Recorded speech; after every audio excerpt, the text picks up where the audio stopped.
I am a historian. I fell in love with history because I've always been surrounded by it. I grew up in a town in New Jersey where George Washington spent 2 winters during the Revolutionary War. When I was an undergraduate at Harvard, I was a campus tour guide, and I used to love to tell students about the massive fire of 1764 that destroyed John Harvard's world-famous book collection. But when I moved to the University of Chicago to go to graduate school, I moved to Chicago's South Side, to Hyde Park.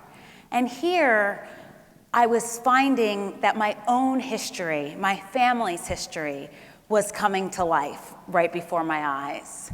So history, once distant in New Jersey or at Harvard, was suddenly coming closer and closer to me. Here was the neighborhood and the apartment where my father and my aunt lived with my grandmother after they migrated to Chicago from Augusta, Georgia in 1935. Here was Wendell Phillips High School, a predominantly African-American high school, and a source of pride and an anchor in the Black community. This was where my parents met and went to their prom together. And I'm very lucky because my parents are in the audience today, and you'll recognize them because they look exactly the same as they do in this picture.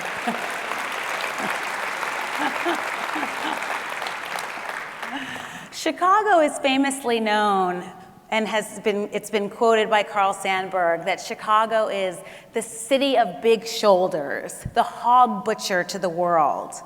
But for me, Chicago was a place where my family's stories came alive.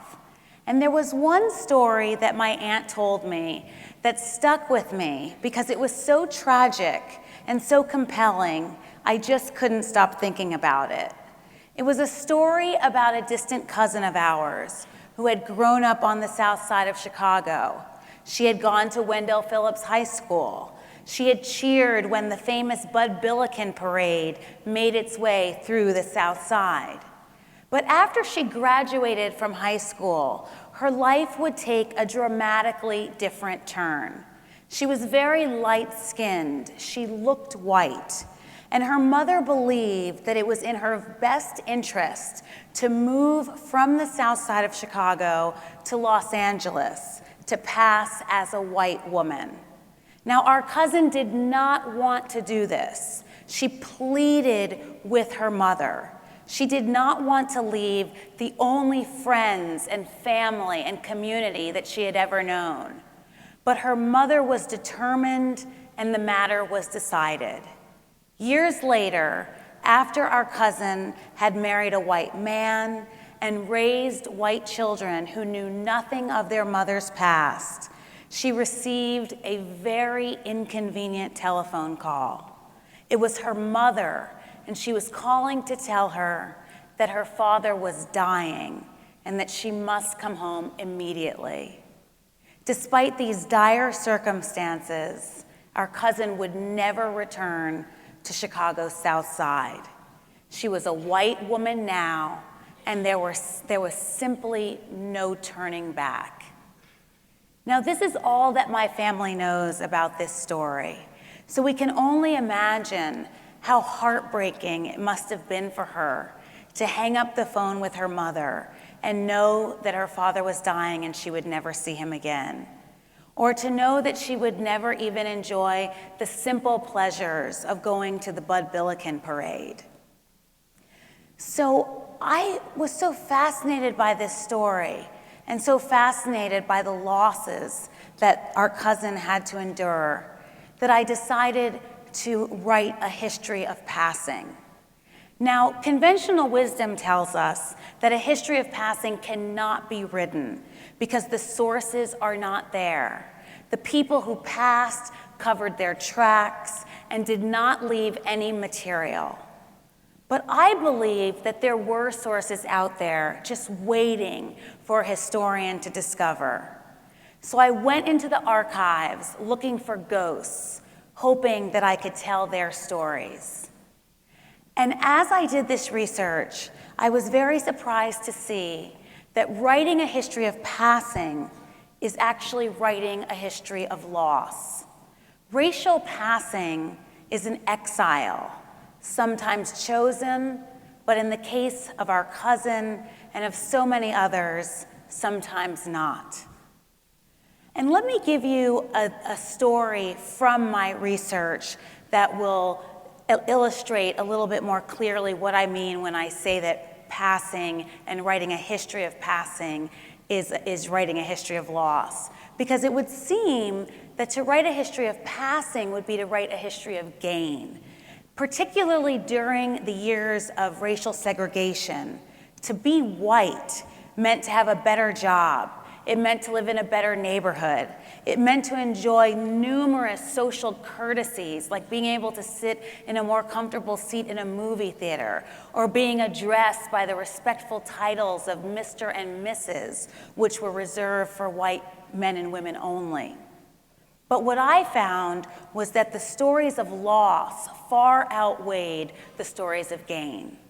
So here's one example. This is the story of Elsie Roxborough. Elsie Roxborough was born to a storied African-American family. The Roxboroughs lived a life that few Americans, black or white, could have imagined during the Great Depression. Elsie drove her father's cars and she rode horses. The family had maids and chauffeurs.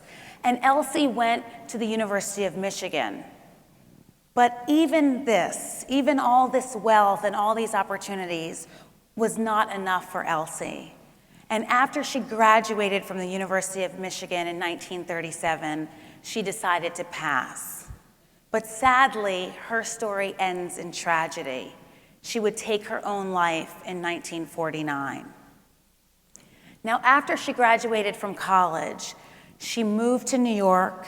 She dyed her brown hair red, and she dropped the famous Roxborough name to become the unattached white Mona Manet. But even as a white woman, her dreams would not come true. When her roommate returned from a weekend trip, she found Elsie in her bed. It appeared that she had committed suicide. Elsie's sister, who could also pass as white, traveled to New York with the wrenching assignment of claiming the body. The arrival of this ostensibly white sister allowed Elsie to remain white even in death. Elsie was having financial problems.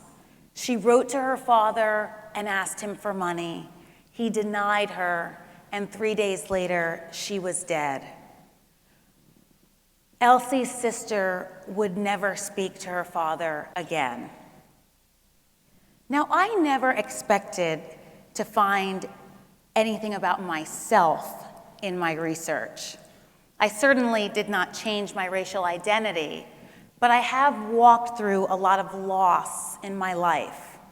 And when I was writing my book, I lost my marriage and my vision of what my life would be. I lost far too many dear family members who I loved deeply, 2 cousins who were like sisters to me, and my dear aunt, the magnificent storyteller who had shared this story about our cousin with me and who had set my whole project on passing into motion. And for the last 17 years, I have carried the devastating loss of my sister with me, who died at the age of 31 of breast cancer. Writing this book was a profoundly painful and emotional journey, but perhaps it was my own experience with loss that allowed me to see the loss of the subjects that I was studying. Now, as I delved more deeply into this topic of loss, I realized that divorce and death are perhaps 2 of loss's most common and most painful iterations, but there are so many more that we all experience throughout our lifetimes. There's the loss of moving away from home and never going back.